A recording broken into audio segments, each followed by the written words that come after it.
চৰণ মানি জগতক কৃপা কৰি মনুষ্যৰ ৰূপ ধৰি ভকত পিতৃৰ আজ্ঞা পালি। আকৌ আমি পুনৰ দোৱাৰিব বিচাৰিছো। এফালে আছিলে ৰাম, ইফালে দশৰথ আৰু মাতৃ কৌশল্যা।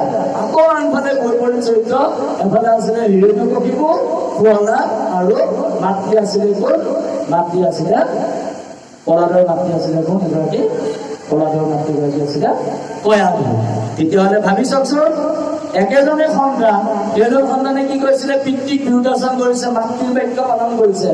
পিতৃক বিৰুদ্ধাচৰণ কৰিছে হিৰণ্যকশিপুৰ, মাতৃক পালন কৰিছে মানে কয়াধুৰ বাক্য পালন কৰিছে। আকৌ একেজনে সন্তান, সেইজনে আকৌ কি কৰিছে? মাতৃক বিৰোধিতা কৰিছে। কৌশল্যা হিচাপে হলেও, কৈকেয়ী হিচাপে হলেও মাতৃৰ মাতৃ আৰু মাদাৰ ইজ অলৱেজ মাদাৰ।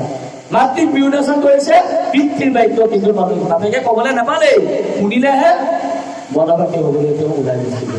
চাওকচোন, এই যে বৈপৰীত্যৰ মাজতে আমাৰ জীৱনত যে সন্ধান পোৱা যায়, এই বিপৰীত চৰিত্ৰৰ মাজতে যে আমি এটা সুকীৰ শুদ্ধ পথ এটা যে আমাৰ দি থৈ গৈছে, সেই শুদ্ধ পথটো কিন্তু আপুনি মই আমি বিচাৰি দিলে পাব লাগিব। পত্নী তুলিছো, পুত্ৰ তুলিছো, ভাইবোৰ আজি আছে কাইলৈ নাই, পেলালে বিশ্বাস, ফুটিলে বোলো, ফুৰিলে চাই, মৰিলে লগত একোৱে নাই। তথাপি কিন্তু আকৌ আমি মাটিত থলেও পৰুৱাই খাই, মূৰত থলেও উপনীয়া যায়। এইবিলাকৰ পৰা কিন্তু আমি জীৱনত কিন্তু এটা শিক্ষা ল'বলগীয়া আছে। কি কাৰণে জানেনে?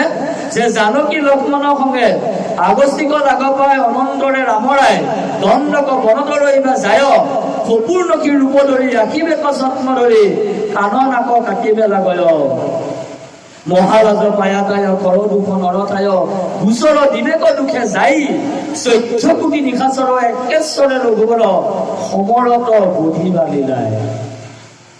ৰামায়ণৰ কাহিনীতে ক'লে এনে নহ'ব, ফুলকে কথাটো চাব দেই। এই যে ৰাম লক্ষ্মণৰ যি দৰ্শন, সেই দৰ্শনে জীৱনত আপোনাৰ মোক এটা সন্ধান দি থৈ গৈছে। সন্ধানটো কি? যে আপুনি মই যে ভাগৱত যে পঢ়িব লাগে, আপুনি মই এই ৰামায়ণৰ মহাভাৰতৰ কথাবিলাক অকণমান যে আমি অতীতলৈ যে ঘূৰি যে চাব লাগে, কেনেকৈ জানে? আজি আপুনি মই বেলেগ এটা ক'ব বিচাৰিছো, এই যে যৌতুক যে লাগে, আজিকালি আমি যৌতুক নিদিওঁ জানো? যৌতুক মানে কি বাৰু? যৌতুক মানে কেইবিধমান সম্পত্তি, যিকেইটা সম্পত্তি মানে ছোৱালীজনীৰ লগত দিলে তাই জীৱনত যাতে একদম সুখে শান্তিয়ে থাকে আৰু ৰাগ জঞ্জাল কাজিয়া পেচাল নোহোৱাকৈ সুখে শান্তিয়ে থাকে। দামী এখন বিচনা, গডৰেজ, শ্ব'কেছ, দিৱান, পালেং, টকা পইচা, গাড়ী, কিবা কিবি XYZ। কেলে দিওঁ? যে ছোৱালীজনী সুখত থাকক, ছোৱালীজনী শান্তিত থাকক, ছোৱালীজনী যাতে ভালে কুশলে দিনকেইটা থাকক। সেইকাৰণে আমি কি দিওঁ? একদম একাউণ্ট ভৰাই ভৰাই পেলাই আমি কি দিওঁ? গাড়ী ট্ৰাক ভৰাই ভৰাই আমি যৌতুক দিওঁ। ঠিকে আছে, দিব লাগে। জন্ম ৰাতি কন্যা হিচাপে আমি যৌতুক দিব লাগে। এতিয়া সেই যে বিচনাখন দিছিলে 10 বছৰ পিছত থাকি যাব, সেই যে তোমাৰ আপোনাৰ যে আলমাৰীটো দিছিলে এইটো ভুনে ভুকে খাব, সেই যে গডৰেজ শ্ব'কেছটো দিছিলে, ফ্ৰিজটো যে দিছিলে, সেইটো 5 বছৰ 20 বছৰ পিছত সেইটো বেয়া হৈ যাব। এই নমৰালৈকে জীয়াই থাকিব লাগিব নহয়। এতিয়া সেইকেইটা সম্পত্তিটো ৰিজাৰ্ভ হৈ গ'ল, গেছটো চিলিণ্ডাৰটো কেতিয়াবা বেয়া হৈ যাব, তাৰপিছত কি হ'ব? মানে যৌতুক মানে হৈছে কেইটামান সম্পত্তি, যিকেইটা সম্পত্তি ছোৱালীজনীৰ লগত দিলে সেই ইঘৰত থাকে, মুখ্য সম্পত্তি থাকে। এতিয়া কথা হৈছে কিন্তু কি দিব লাগে? এই আমি লগতে একখানো ক'ব বিচাৰিছো, উৰ্মিলাৰ কথাটো আপোনালোকে চাওক। যেতিয়া পঞ্চপাণ্ডৱ যেতিয়া ৰাম লক্ষ্মণ যেতিয়া বনলৈ যাবলৈ ওলালে, তেতিয়া লক্ষ্মণে মানে কি ক'লে? উৰ্মিলা ক'লে, হেৰা লক্ষ্মণ, উৰ্মিলা বোলা, তুমিও মোৰ লগতে বোলা। এতিয়া উৰ্মিলাই কি ক'লে জানে?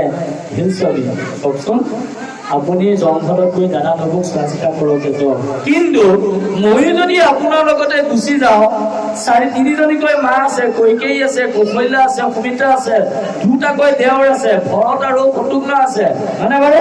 আৰু এজনকৈ প্ৰভু দেৱতা আছে, যিন আজি ভাল আজিকালি বেয়া, কালিৰ পৰা মাতবোল নাইকিয়া হ'ল। Anybody nobody somebody definitely he will be dead body। তেনেকে কোৱা নাই, উদাহৰণটো তেনেকুৱা। এগৰাকী মানে আজুৱাইতা আছে মন্থৰা, বেয়া হ'লেওতো শাহু মাকে বুঢ়ী মাকে চাবতো লাগিবই।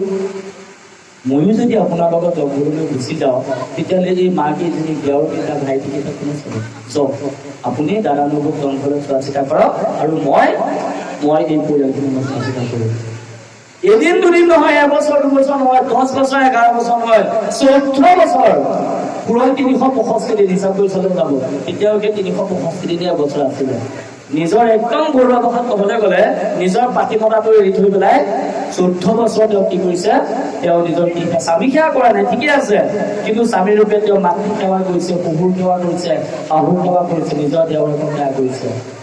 আজি আপুনি মই যদি নিজৰ ছোৱালীজনীক নিজৰ বোৱাৰীজনীক যদি সেই সাধুটো কৈ দিয়ক, ছোৱালীয়ে দেখিলে আপোনাৰ সাধু এটা কওঁ, ফেচবুক চাওক, ৰিলছ বনাওক, আপত্তি নাই, মনটো ফূৰ্তি লাগিব, তাৰপৰা 10খন 12খনমান হিন্দী ইংৰাজী চিৰিয়েলো চাওক, আপত্তি নাই।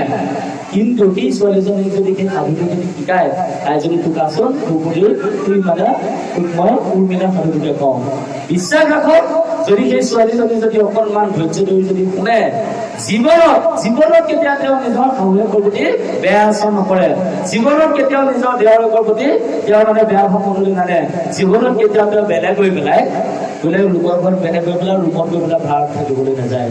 আমি সম্পত্তি ছোৱালীজনীক দিব লাগিব সেইকেইটা সম্পত্তি, সত্য, শৌচ, ক্ষমা, দয়া, প্ৰেম, কৰুণা, ন্যায়, আমি সেইবিলাক গুণ আমি দিব লাগিব।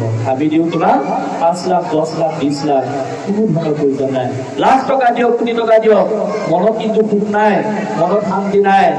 ISI মুখলৈ বোলে TSI হাতলৈ, কিমান ঘৰত শাহু বাৰী কাজিয়া, কিমান ঘৰত ননদ দেওৰেকৰ কাজিয়া, কিমান ঘৰত যে কত যে কি কাৰণ